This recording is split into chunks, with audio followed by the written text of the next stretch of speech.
In the small German town of Augsburg in 1459, a weaver's son was born, who would become the richest man in human history.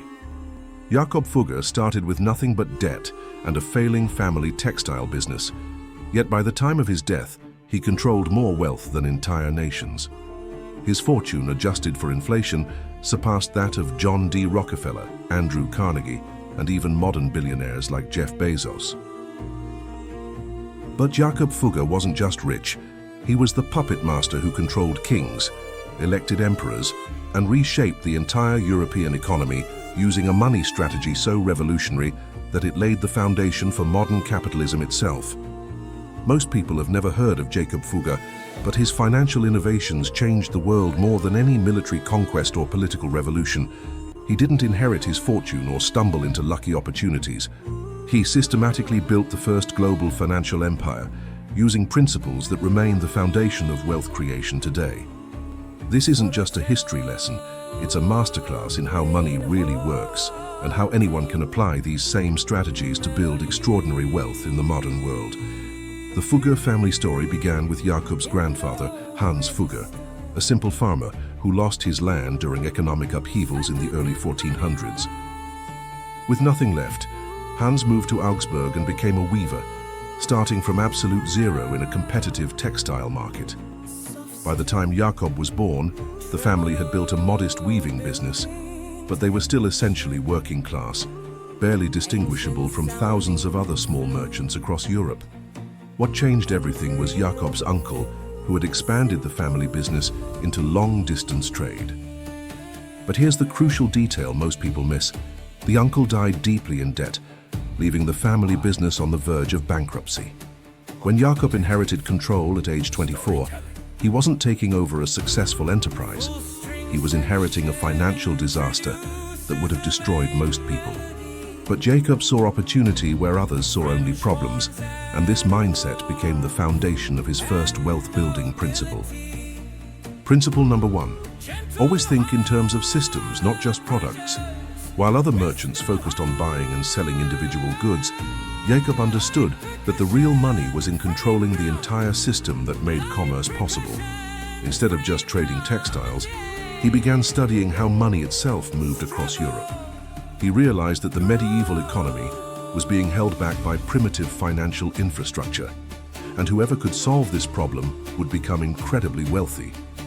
The breakthrough came when Jakob recognized that Europe's expanding trade networks desperately needed reliable credit and currency exchange systems. Merchants in Venice needed to buy goods from merchants in London, but transporting actual gold and silver coins across thousands of miles was dangerous, expensive, and slow. Jakob developed a revolutionary solution, the first international banking network that allowed merchants to deposit money in one city and withdraw it in another, using letters of credit instead of physical currency.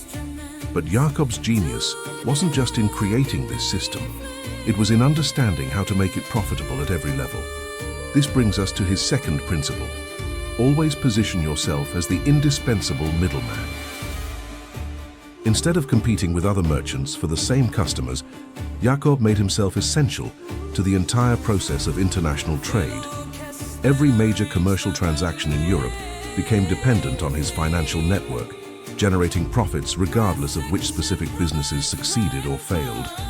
The Fugger banking network grew rapidly across Europe, but Jakob understood that financial services alone wouldn't create the kind of wealth he envisioned.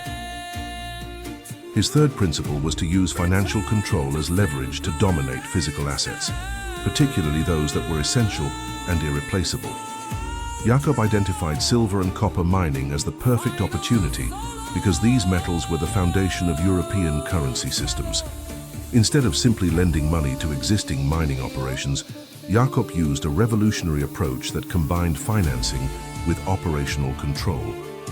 He would provide the capital that mine owners desperately needed to expand their operations, but in exchange, he demanded exclusive purchasing rights for all the metals they produced. This wasn't just lending, it was vertical integration disguised as banking. Jakob was simultaneously the financier, the distributor, and often the de facto owner of the most profitable mining operations in Europe. The scale of Jakob's mining empire was staggering. By 1525, the Fugger family controlled approximately 2/3 of European copper production and significant portions of silver mining across the continent. But the real genius was in how he leveraged this control. Jakob didn't just sell these metals to the highest bidder, he manipulated entire markets by controlling supply. When copper prices were low, he would reduce production and stockpile inventory.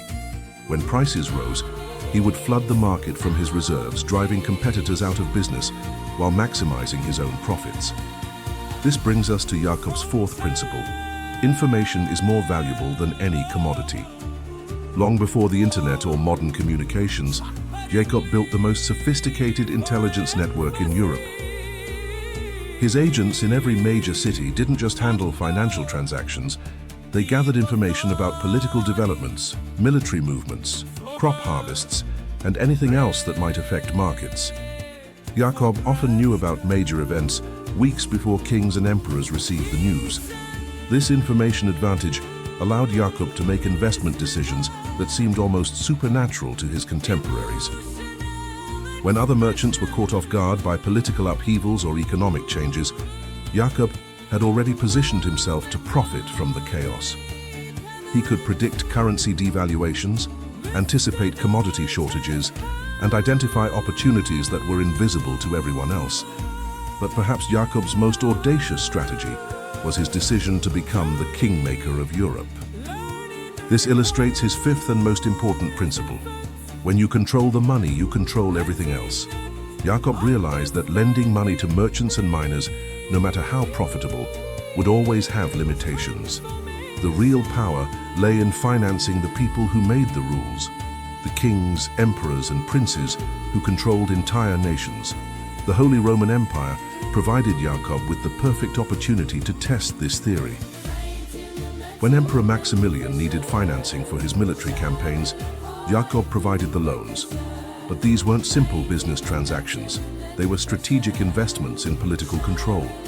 Jakob structured these loans so that the empire's most valuable assets, including mining rights and tax collection privileges, served as collateral. If the emperor couldn't repay the loans, Jakob would gain control of the revenue streams that funded the entire imperial government.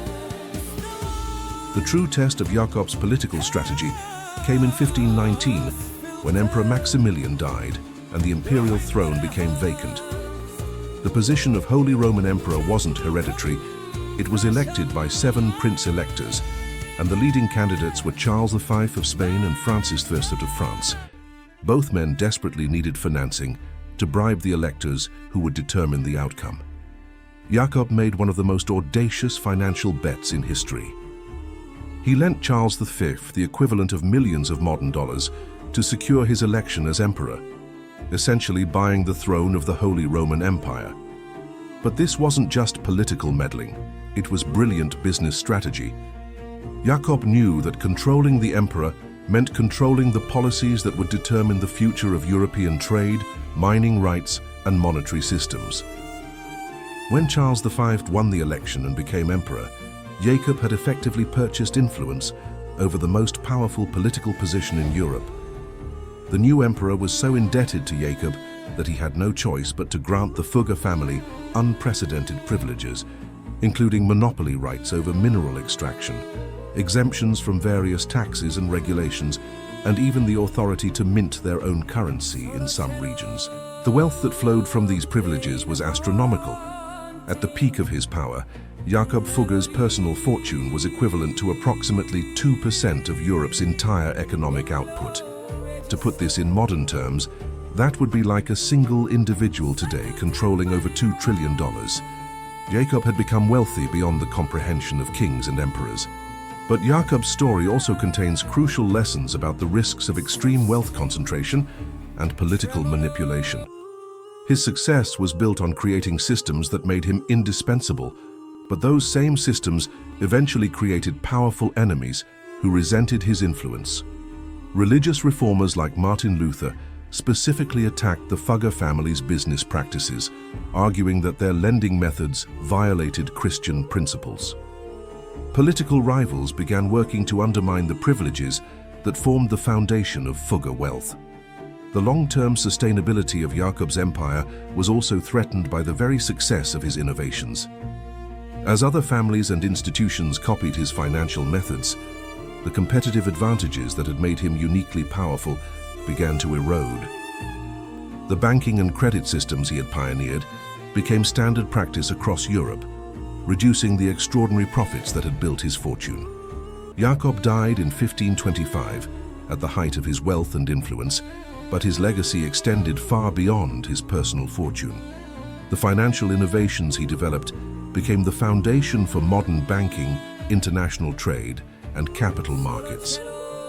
The concept of using credit to finance large-scale industrial operations, the practice of international currency exchange, and the strategy of vertical integration all trace their origins to methods Jakob pioneered in the early 1500s.